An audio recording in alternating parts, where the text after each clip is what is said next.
When we go to a gallery or museum, we're treated to hundreds of pieces that have shaped society over the course of history. Art is so important that governments will allocate funding to preserve it and foster up-and-coming artists. While the artists who are long gone created some of the most important art pieces in history, not every creator has to pass in order to find value in their work. Modern artists are making quite the splash on a regular basis and making headlines. Stick around until the end to find out which piece shouldn't have even gone for $1. Before we get our smocks and paintbrushes out, take a moment to make your mark by subscribing to TheRichest.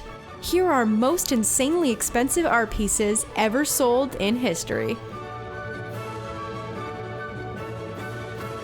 First things first. Why would someone want to drop down hundreds of millions of dollars for something a fellow human being created? For one, art can speak to us in so many different ways. Almost like a maiden calling out for her lost love, art can make us feel connected and understand ourselves. It takes people who are willing to take that shot and try to create something that will change the world.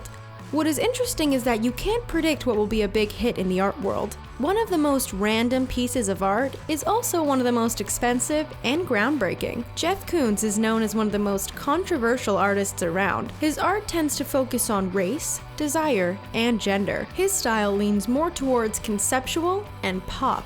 In 2013, Koons made headlines with his piece, Balloon Dog. If this looks like something a clown would make you for your birthday party, then you're exactly right. When the piece was unveiled and the auction was announced, it was predicted that the piece would sell for about $55 million. In November of that same year, the piece sold at the Christie's Post-War and Contemporary Art Evening Sale in New York City for $58.4 million. This is one of the most expensive pieces of art that has been sold by a living artist. Koons held that record until 2018.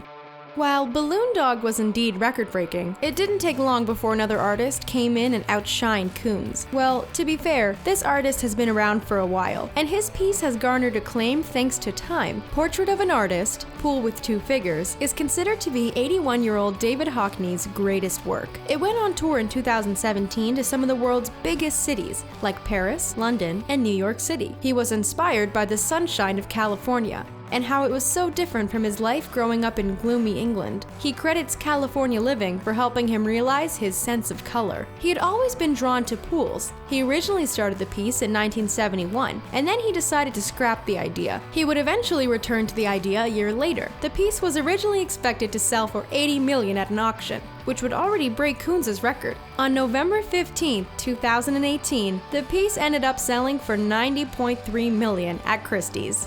Since we're talking about the most expensive pieces in history, we can't talk about art without mentioning Andy Warhol. He was probably one of the most controversial and fascinating artists of his time. He created the genre of pop artistry and continues to inspire people decades later. One of his most expensive pieces of all time is 8 Elvises, which is exactly what it sounds like. The images were silk-screened on a silver background. It was created in 1963, and it was originally part of a 37-foot-long piece that featured 16 Elvises. What is truly fascinating is that the piece hasn't been seen by the public since 1963. When the piece was dismantled, it became owned by Italian heiress Annibale Berlingieri for about 40 years. In 2008, she sold the piece to a private buyer for $100 million. While unconfirmed, it is believed that the private buyer might be the royal Qatari family. There is one piece that was in the middle of one of the most epic showdowns of the art world. Number 6, Violet, Green, and Red, was created by American-Russian artist Mark Rothko in 1951. Similar to his other works of the time, the piece features large blocks of color that are separated by uneven lines and shapes. It's one of his most notable pieces. Considering the impression that Rothko made not only on the art world, but also on society, it's no surprise that his pieces are expensive. But it was also one of the numerous pieces stuck in the middle of controversy during the Bouvier affair, where hundreds of pieces were involved in numerous lawsuits centering around Swiss art dealer Yves Bouvier, who sold pieces under false pretenses of value and cost. Number 6 was sold in 2014 for around $186 million. A Russian billionaire is believed to be the lucky buyer.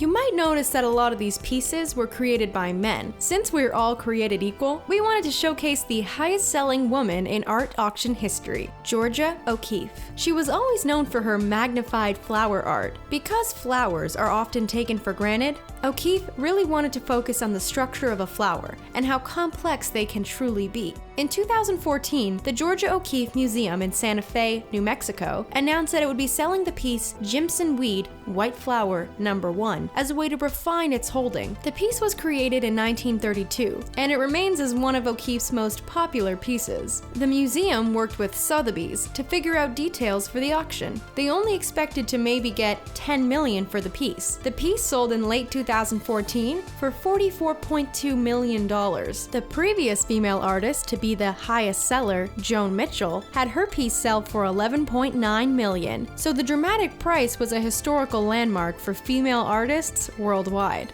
If you're a fan of the abstract impressionist movement, then you've probably heard of Jackson Pollock. The piece, number 17A, was created in 1948 and featured oil on a fiberboard. Considering that Pollock made such an impact on the art world, it's no surprise that one of his pieces would go for such a hefty price tag. In 2015, the piece was sold by the David Geffen Foundation to Ken Griffin for quite a bit of money. Ken Griffin runs a hedge fund worth about $25 billion, and he's on the board of trustees for the Art Institute of Chicago. He purchased 17A for $200 million, as well as another piece for $300 million. In total, Griffin spent $500 million on the two pieces. Given that Griffin spent so much money, you'd think these pieces were hanging in his home. In actual fact, they found their home at the Art Institute. Anyone who's interested or knowledgeable in the post-impressionism era will be familiar with the iconic Paul Gauguin. His piece, When Will You Marry, was created in 1892. The oil painting was created after the artist visited Tahiti. He traveled there in hopes to create more primitive art. He was sorely disappointed though when he saw that Tahiti had been colonized and 2/3 of the indigenous people had been wiped out. When Will You Marry was created during Gauguin's first stay in Tahiti. While he didn't receive any acclaim in his lifetime, he certainly did posthumously. For about 50 years, it was owned by the family of Rudolf Stechlin. The piece sold for about $210 million. It was originally thought to have been sold for $300 million, but a lawsuit revealed it was much less.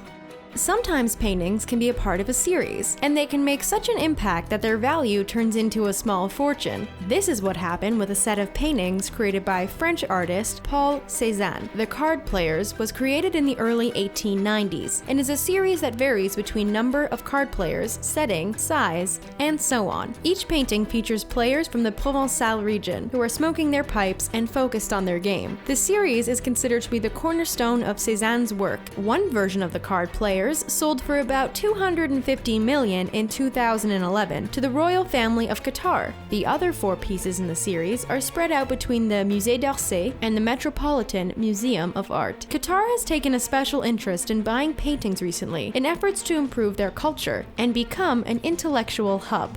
We've been talking about various types of art, and it seems like abstract art sells well. This couldn't be more true for Dutch-American artist Willem de Kooning. His oil-on-canvas painting, Interchange, might be one of the most expensive pieces of abstract art in history. It was first created in 1955 and is one of Kooning's first abstract landscapes. Remember when we talked about Pollock's 17A and how it was bought by billionaire Ken Griffin? Well, he also bought Interchange for a hefty price of $300 million. Since Griffin is on the board of trustees for the Art Institute in Chicago, the organization got quite the contribution to their collection. What's interesting is that Kooning sold the painting for $4,000 shortly after it was completed. Finally, one of the most expensive art pieces in the world is also one of the oldest. Painted by Leonardo da Vinci, the piece, Salvador Mundi, dates back to around the year 1500. In 2017, the piece was sold to a Saudi prince for $450 million at a Christie's auction. The piece was set to debut at the Louvre, Abu Dhabi in September 2018, but then the museum tweeted that the debut would be postponed. Enter conspiracy theorists. Given that it has taken so long for the piece to be seen by the general public, people have started to wonder if Salvatore Mundi was actually missing instead. Some people speculate that maybe it's involved in a money laundering scheme in the midst of the current political climate, or maybe the painting needs more restoration work. We've learned that some of the simplest pieces of art can also be the most expensive. While we appreciate art of the past, modern art being created today is becoming just as valuable, and people are more than willing to pay handsomely for it. When a piece of art is purchased, especially by a gallery or a museum, it will be treated like a newborn baby and taken care of, ensuring that it survives for the future of mankind. What do you think of the most insanely expensive art pieces ever sold in history? Would you pay this much for art? Tell us about it in the comments. Before you go, don't forget to subscribe to our channel and give this video a like. Thanks guys, and we'll see you next time.